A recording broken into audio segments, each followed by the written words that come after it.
everybody, welcome back to my channel Made with Love. My name is Heather and today I am going to show you how to make the gingerbread people. I got out of this cookbook here. It's called The Magic of Jello. I've had this book for almost 20 years. I got it secondhand, so I'm not quite sure how old it is. I mean, I could probably look it up and see, but that's okay. But so they got this recipe here for gingerbread people. And you don't need molasses. Instead, you're using a butterscotch the pudding and pie filling mix, and it's the type you have to bake. So it's the cooked stuff. It's not the instant. So this doesn't work with the instant. This is for the kind you have to cook. But first things first, I was getting all my ingredients out. So I guess there's going to be a bonus thing in front of this. This is my brown sugar. And even though I have this thing in here, it's supposed to prevent it from going hard, my brown sugar is a solid lump. So there's a very simple way to soften the brown sugar. All you need is a piece of paper towel. You get this moistened, you put the paper towel on top of the brown sugar in the microwave 20-30 seconds at a time. After 20-30 seconds, you kind of stir it until it softens. So I'm going to do that. It's been a while since I've done that. So I'm just going to turn the camera around so you can watch how easy it is to soften hardened brown sugar. Okay,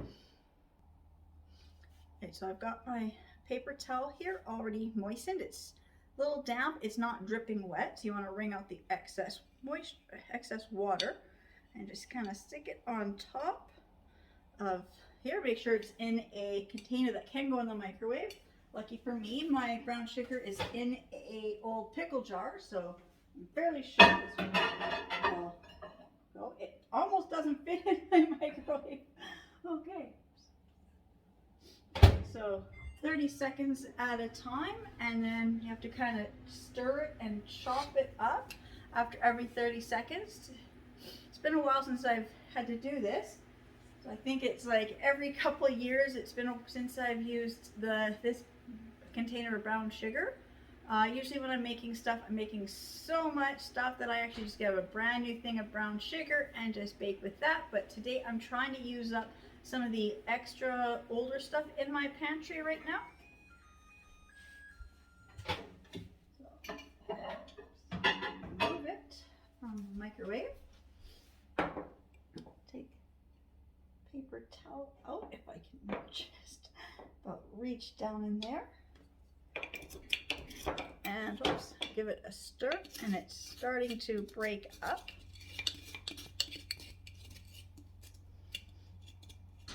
So it's starting to break up, so I'm just gonna put it in the microwave again for another 30 seconds, and I'll be back when I'm ready to cook, and I'll let you know how long it actually took how many times it took to get this all softened.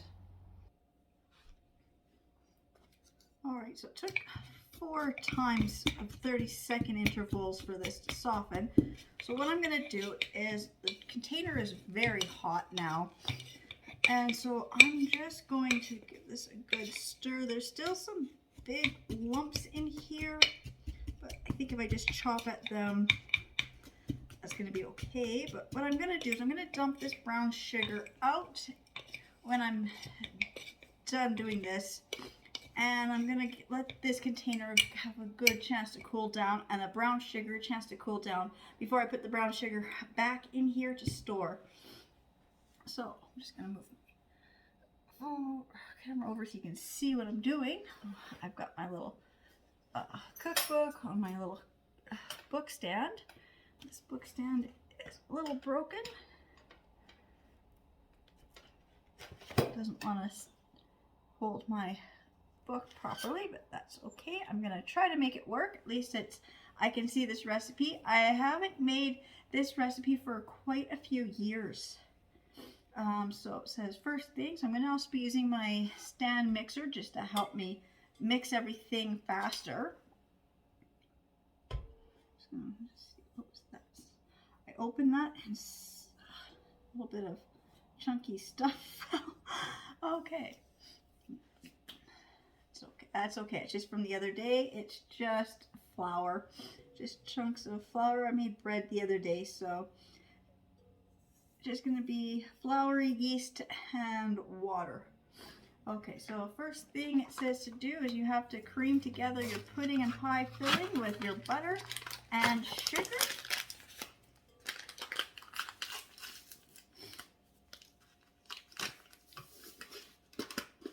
Now the size serving on this, it says one package of, but it says a 6 serving size.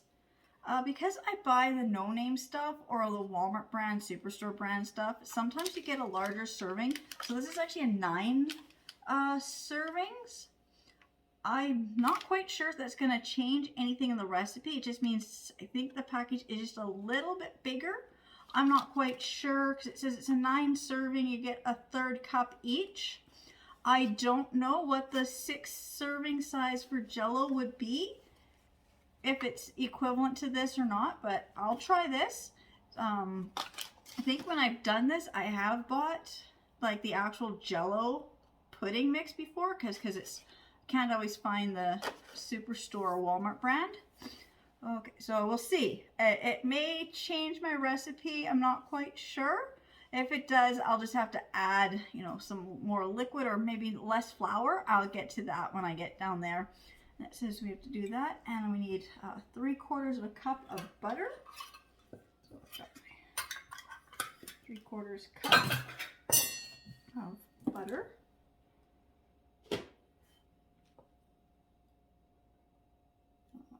So I'm just going to do this.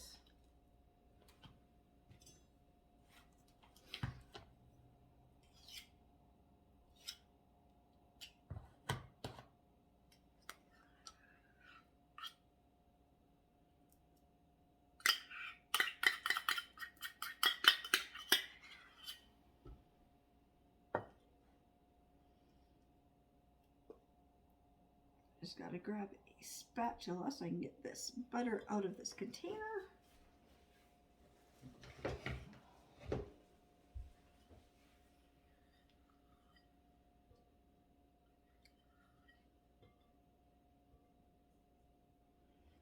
I try to get all ingredients that you need. That's why I like to use my spatulas. Then you can scrape and make sure you get all your ingredients that you need in. And then it also says we need 3/4 a cup of firmly packed brown sugar.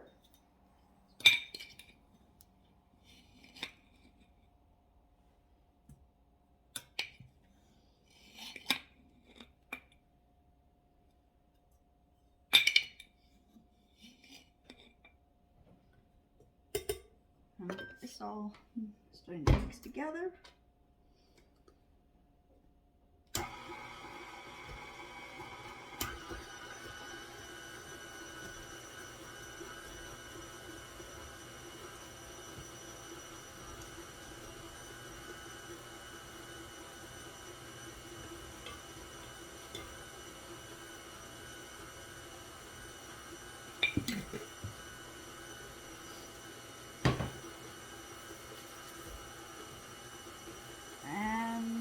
And the egg as well. I didn't quite read that far. It's been a while since I made this recipe. I do like to make gingerbread cookies and I love to bake them with the molasses, but when I discovered this one here, a molasses free, I can just say for a long time it's what I made with my kids, and so much easier and faster. Again, you don't have to deal with, like, you know, molasses. And I always find it funny, even now, like last time I was baking something with molasses and I had to laugh. We were just talking about it. You know, molasses tastes horrible. Why, when you spill it on your finger, do you always have to lick your finger? I just asked that to a friend the other day when we were talking about baking, and it was just, I don't know. You get something sticky, it smells like honey. It looks like, you know, like dark honey, and it's really super, super sweet, but that taste is just horrible. But you spill it on your finger, you have to lick it off, and you know it tastes horrible, but you still have to do it. And while this is mixing up in a separate bowl, out of the way from this bowl here. Okay, we have to add 2¼ cups of flour.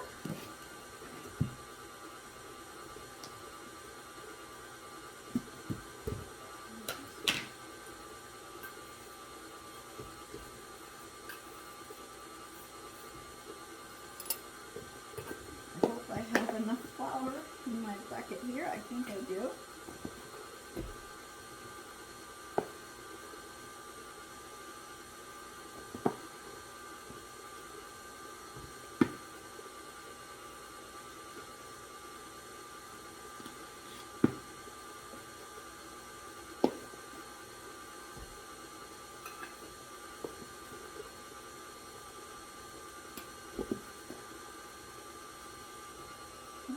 Just enough flour in my bucket. I know it's time to start filling up my containers in my pantry, but I'm just trying to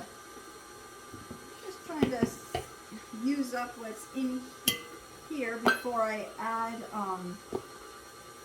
top this up, because when it's this low, I like to try to use this before I add the fresh stuff on top, because I know this stuff down here has probably been filled in a couple times before.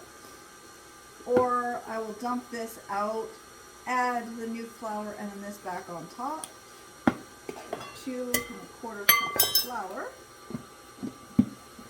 And a teaspoon of baking soda. And I realized that's what I forgot to grab, my little measuring spoons.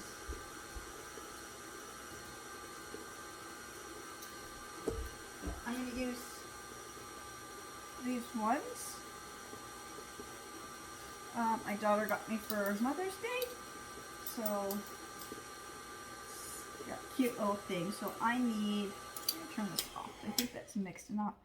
I need 1 teaspoon of baking soda.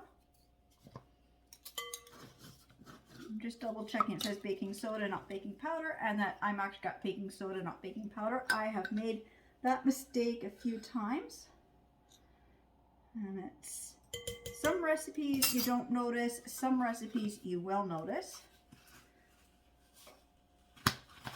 And then it also says you need your spices. Now for this recipe, all it asks for is ginger and cinnamon. So I've got my little, I'm going to set the flour over here, got my little mortar and pestle.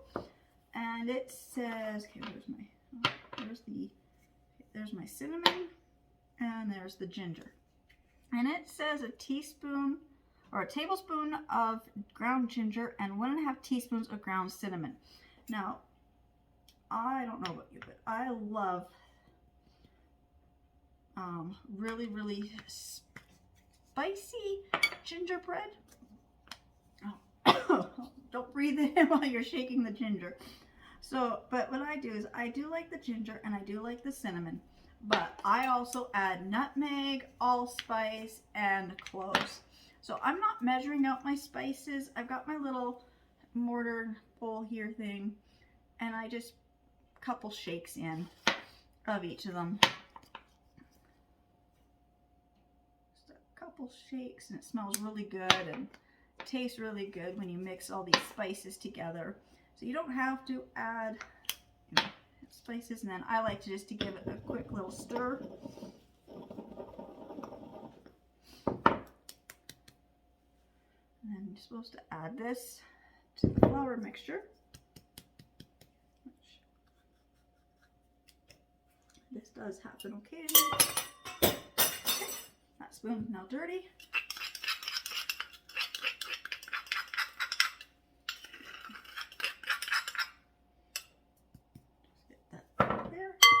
Give this a quick little stir.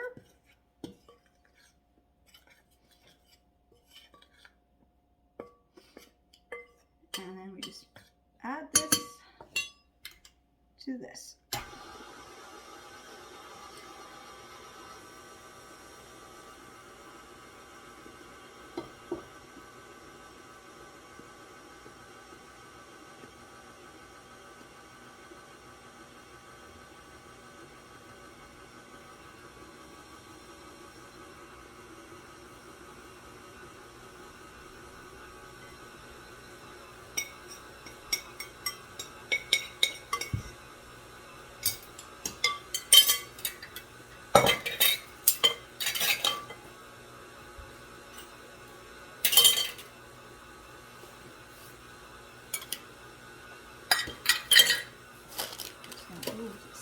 out of my way. All right, mixing up. Just gonna scrape it on the sides.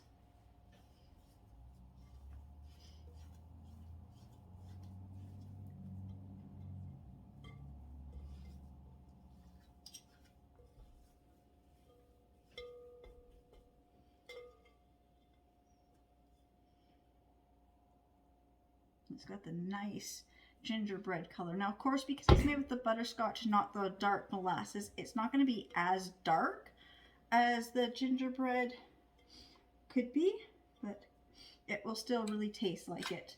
Just going to give this another quick mix.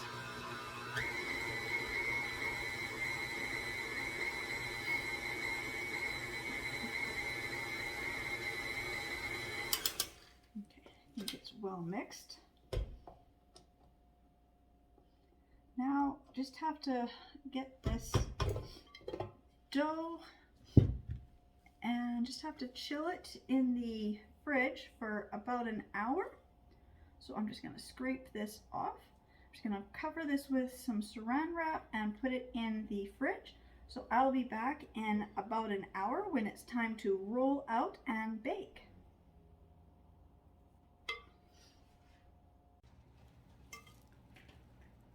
All right, so I've got my dough here. It was in the fridge a little more than an hour. I kind of got busy doing some things. The spices are still sitting here. Just gotta move them. So this is, because this is the gingerbread recipe, I'm just gonna use this little gingerbread man cutter. And so I'm just going to grab my flour and sprinkle flour out. And I just realized that my rolling pin is on the other side of my island. Thought I had it closer. Just give me 1 second while I go grab that. Okay, so it's just on the other side of the island. I didn't want to reach and try to get it. It's a very heavy duty. It's a nice marble one. I got this, I can't believe, like, I don't know, like 18 years ago now, I guess, from a secondhand store for only $2. Try to find a rolling pin today. You can't find any in the dollar store for even $4. They're impossible to find. So this was my lucky find like 18 years ago. So this is my good rolling pin. Now, I had a piece of wax paper. I put the cookie cutters away and this was sitting on top of the cookie cutters. Okay. So I like to roll out my dough with a piece of wax paper as well. It kind of helps. You don't have to use as much flour sometimes. Just get this dough that's stuck to the bottom here. Let's scrape this out. I would use a spatula, but this is one of those KitchenAid mixing bowls, so it has that funny little thing at the bottom. And I always find the whisks just have trouble getting stuff out from around there. Okay, so I'm just gonna get this in the dough, or get the dough rolled in the flour, just to get a nice bit of flour on here. I've already got my oven preheating to 350 degrees Fahrenheit. All nice, and I'm going to split this dough in half. I'm just going to work with half at a time. I find it so much easier, but I like to make the one big dough and get it all nice and floured. It's just easier to separate. And I've got my silicone mat down, and like I said, one of the things that kind of helps, I find sometimes to help, is just, you don't have to use so much flour. It's just a piece of wax paper. And I want to get this to start. Of course, the wax paper is a lot smaller than my spacer that I need the dough to wrap in, but that's just one idea. It's just, I thought it was a bigger, longer, I thought it was a wider piece. The way it was rolled up, I couldn't quite tell, but okay, so I've got this kind of rolled out, so I'm just going to put this. Roll it up a little bit more. I like this recipe. It's not sticky, but it's not too dry. You don't want like making the molasses or making the gingerbread man with the molasses. I find sometimes you do get a very sticky dough in places, not always. Just if you don't mix the molasses well, you can make it a little more sticky and it's a little harder to roll out. And of course, as I say that, this happens.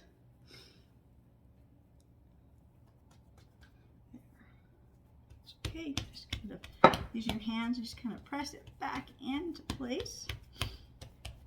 Now, it says grease cookie sheets. I just have to read this because it's been a while. I did read this.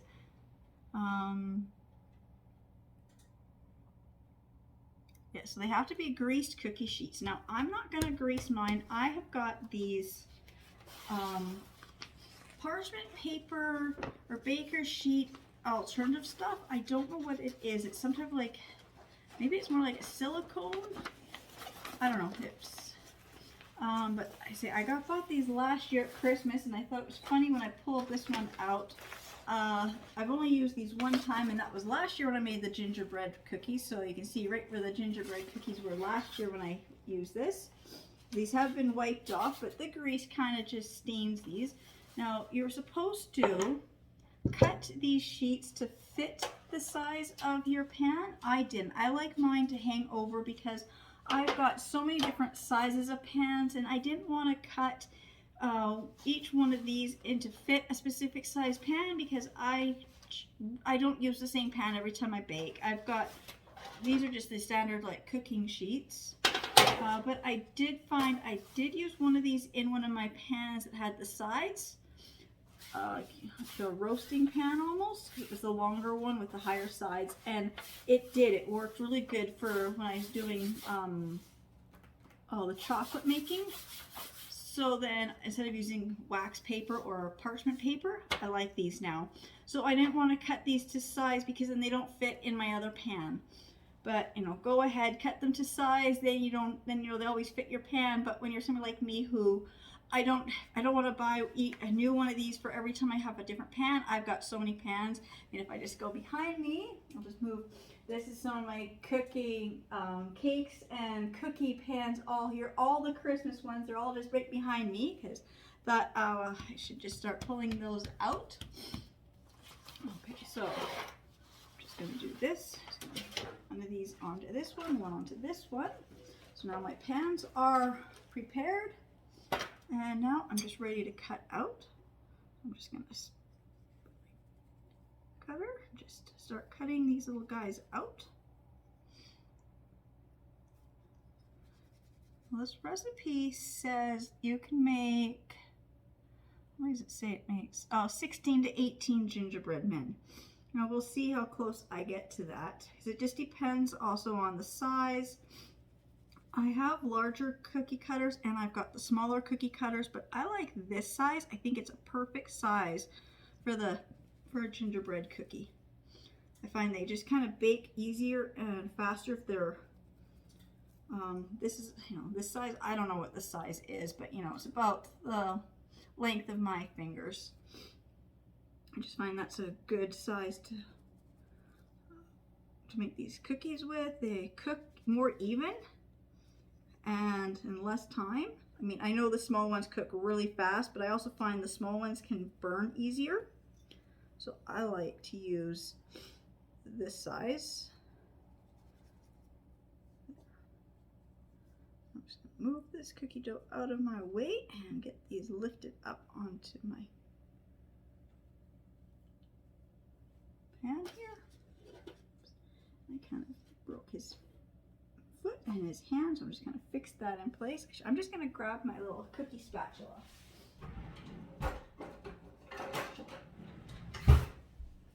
So I've got this cookie spatula. I found this at Dollarama last Christmas. I think I paid $2 or $2.50 for it. And I really love it when I'm making cookies because it really helps just to lift the cookies on and off the cookie sheets. It also really helps when you're rolling out the cookies that you get a nice clean cookie and it doesn't crumble while you're trying to lift it up. So So you can just kind of do this. You kind of get the 2 cookies. You can do 2, sometimes 3 cookies on here at a time. I like just trying to get 2 at a time. So I'm just going to keep rolling these out and getting these cookies on the pan. So don't quite know how long it's going to take me to get these on here and to roll out all these cookies, but I will be back when I'm ready to put them in the oven. All right, so I've got about 30 cookies here and here rolled out of the first half of the dough. So I still have the other ball of dough to work with. So I'm going to put this dough in the fridge while I let these 2 pans cook. So they put them in the oven and they will take 10 to 12 minutes. So I'll be back when I get these 2 pans out of the oven and the next one's in.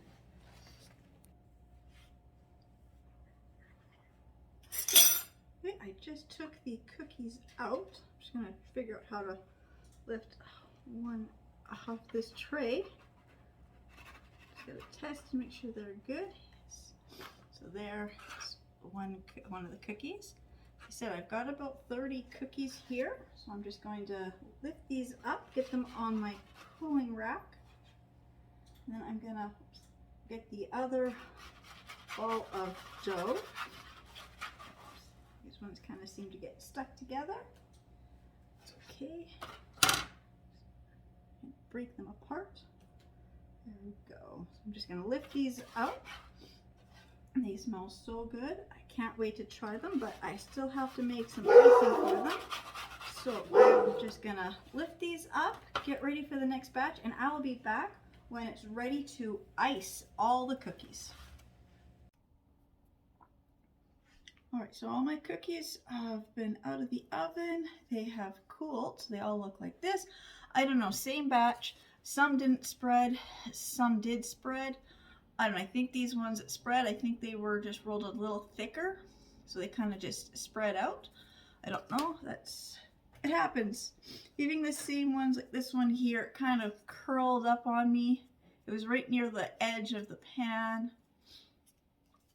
But they taste good, so that's all that really matters. Now I'm gonna make a very quick, a royal icing. Just moving some of the stuff out of my way so I can bring. So I've got my stand mixer here. I've just got all these other supplies. Now comes like the fun part. The cookies are cooked and cooled. Now it's time to decorate. I'm gonna make a very quick 3-ingredient royal icing. But I'm also gonna show other things you can use. Like, I love fondant, not much for cookies, but more for cakes. But I like to buy this one. It's by Wilton. You get 4 pouches. So, I forget, I think this is like $13 at Superstore, something like that. And you get like 4 good-sized pouches. This was the 4-pack, so the 4 different colors, so you don't have to color them yourself, which I find really handy when you're in a hurry. Fondant's fun to use. I've used it a couple times. So I do want to make a cake. I bought this one last year. I haven't used the fondant. I did open it, and I had bought 2 different types of fondant. I bought this pack here with the colors, and I bought the white pack. And I used the white one and colored it for what I needed it for. Or also for cookies, the other one that's fun to do are these little scrubblers. So they're like little tubes of icing. I haven't opened these ones. These are brand new. I bought these also at Superstore. I'm not quite sure the price on these. Sometimes the dollar stores will have the tubes of icing, which I have bought, which is really handy. When I make these type of cookies for my day-home kids or my own kids, then I can give them each a tube of icing and they can easier to decorate. So I'm saving these for something else. Saving these for my day-home kids to decorate their Christmas cookies with next week. And then of course you've got all the possibilities are just endless. Like I've got my food coloring. I buy it like these packs here. I've got the standard colors and then I have the neon colors. So these are fun. Also for Christmas, I always just buy the large thing of the red and green, and I believe I bought these ones from Walmart. They're about $3 or so for the liquid Food coloring, that's all I use. I just use the liquid food coloring. I know there's the powdered stuff and there's the gel food coloring. I haven't used those ones. I stick with the liquid. Liquid's a little cheaper for me. It's just, I don't know. It's just more affordable for me, I guess. So I stick with the liquid. And then of course you've got your sprinkles. So I've got these ones are the fine sugar, and I've got these ones that are the holiday. This one here's got candy canes, snowflakes. This was just a mix of, every once in a while you end up with so many little bags. I buy my stuff from the bulk barn. So like this one here's got the fall ones. This is all my fall leaves. And these other little pearls, which I bought the pearl ones, these bags of pearl ones from the dollar stores. Again, like these are from the dollar stores. This is the Easter collection. So it's got the carrots and little bunnies in that one. See, oh, this one I see Santa on this one. So this one here is the Christmas one. This was last year's Christmas one. Not open because these are actually good for quite a few years. It's just candy. And I got these ones here, these gold stars that I bought for when my kids are, you know, I've had 2 of my kids graduate high school. So I've got these stars, and I got these ones. They also work, these ones are actually for, I think, the New Year's colors, but I used them when I decorated the cakes for my, or cupcakes for my kids when they graduated high school. And of course I have the little eyes. Now these eyes are too big for these size of gingerbread cookies. Unless I wanted to make like a Halloween zombie thing, because that's fun too. But if I made the gingerbread cookies twice this size, this would be the perfect eyes for the cookies, which lots of kids love.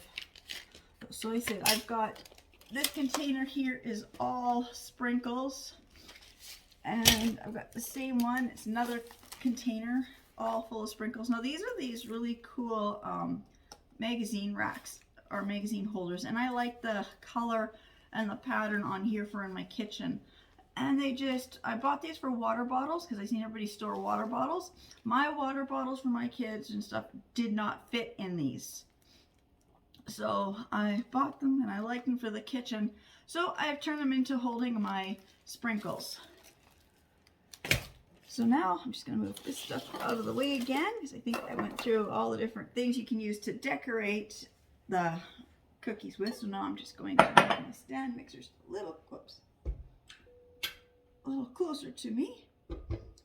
So like I said, it's very easy. It's just basically 3 ingredients. I'm using meringue powder. You can use egg white. So I think it's 1 tablespoon, excuse me, 1 tablespoon of meringue powder, I think, is equivalent to 1 egg white. I believe you'd have to double check that, but I'm using the meringue powder. So first thing is you need 3½ cups of icing sugar.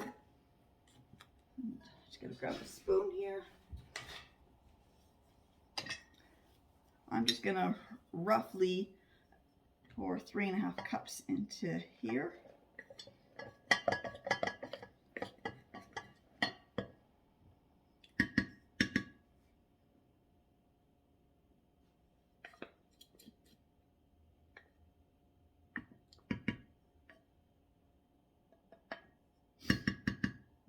About 3½ cups. It's below the 4-cup line, so I'm going to say that's 3½ cups. Okay.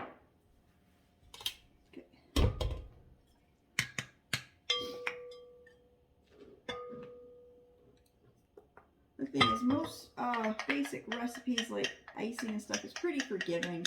If you add too much icing sugar, just add a little more liquid. If you add a little more liquid, just add a little more icing sugar.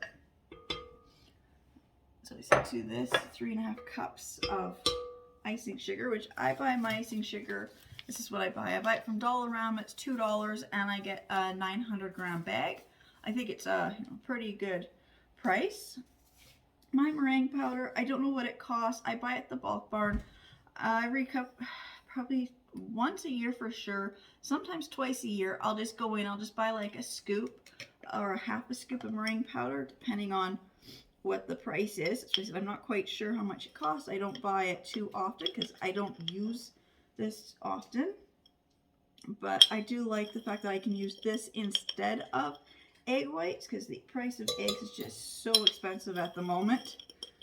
Okay, so it's 3 tablespoons of meringue powder, which I guess would be equivalent to, I guess, 3 egg whites.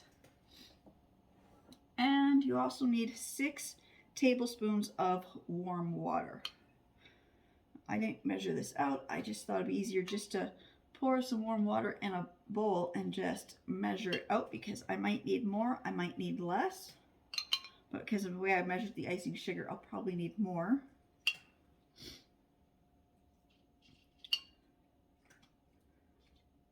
Now, it's either 5 or 6. I kind of lost count. Even if I wasn't talking, I would still lose count because I don't know, counting. I don't know. Just lose count every once in a while of where you're at, and it's always lose count on something you can't dump out and recount. So I just got this on medium for about 5 minutes is what it takes to mix it in. Now I'm just going to make these cookies. I'm not going to decorate them with a whole bunch of stuff. I'm just going to keep my icing white, and I'm just going to just dip the cookie and just cover the whole cookie in white icing and then sprinkles on top. I just want to keep mine very simple. Just gotta grab a whisk. I'm just going to get this stuff on the side mixed down. You see, powder sugar is just all going up the side, and it's just not getting mixed in. There.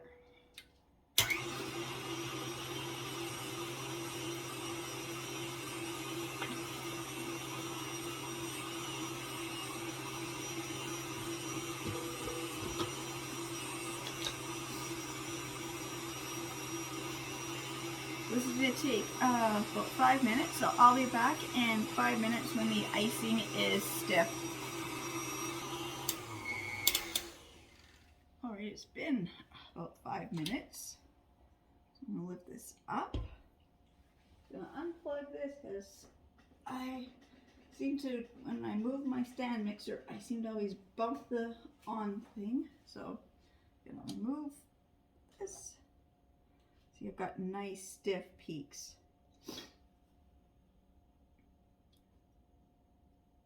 Now, I said the other thing is I like about this using meringue powder over the raw egg is because that's it. When you're doing some of these recipes, the egg is raw, it's not cooked. And I don't like I mean, there is a way that you can cook the icing, I guess, but I don't think it tastes the same. So I'm just going to set that aside. It's covered in icing. Now, I've got my different, like these are what I use for cakes. These are not the one. I have a small one. It's like half this size. I love to use for cookies. I can't find it. But any cake spatula or even just a regular knife would work. But see, I didn't realize I had this many different cake decorating spatula things, whatever they're called. I don't even know what brand they are.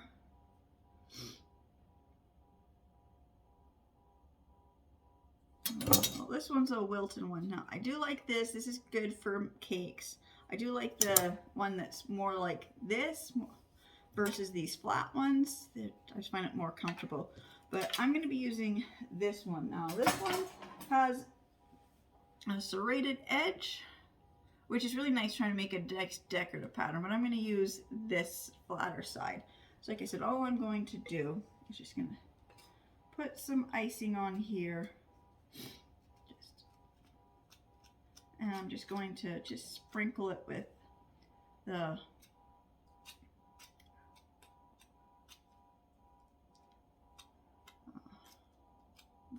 candied sprinkles. I'm not doing anything fancy. I mean, this icing is a little too thick to put in a piping bag. Oh, maybe just good enough. You may have to add a little more water if you're trying to pipe it, just to make it a little thinner so you can go through the bag. But because I'm just gonna do this, and then I'm just gonna take some of this. I want to use this one up. Now, I see there's a couple pieces in here that are just too big for on a cookie, like this big candy piece. It's just too big for on the cookie, so I'll just take that off. I'm just going to sprinkle some of these on like that. That's all I'm going to do. Just because I want to use up some of these candy sprinkles I've had for a few years. They just need to get used up. I've got so much, I got to get it used up because I said I can't buy new stuff till I use up what I've got. And I've seen some really cool sprinkles. So like these ones here, these 4-pack ones from the dollar stores. I said these ones here, if they're loose like this, I bought these ones at the Bulk Barn, which was the one way to go, and you want just a couple little sprinkles here and there, but there you go. So that's all I'm going to do to all these cookies. So I'm just going to keep doing this. Add some icing to all these cookies. This is just, like I said, the fastest way to do it. I just want to get these kind of decorated fast. Like I said, if I had more time or if I wanted to do something, I would pipe out. You can color, take all this little icing, take the time, color it all, and make faces and everything, but I just want to do these cookies fast. Oops.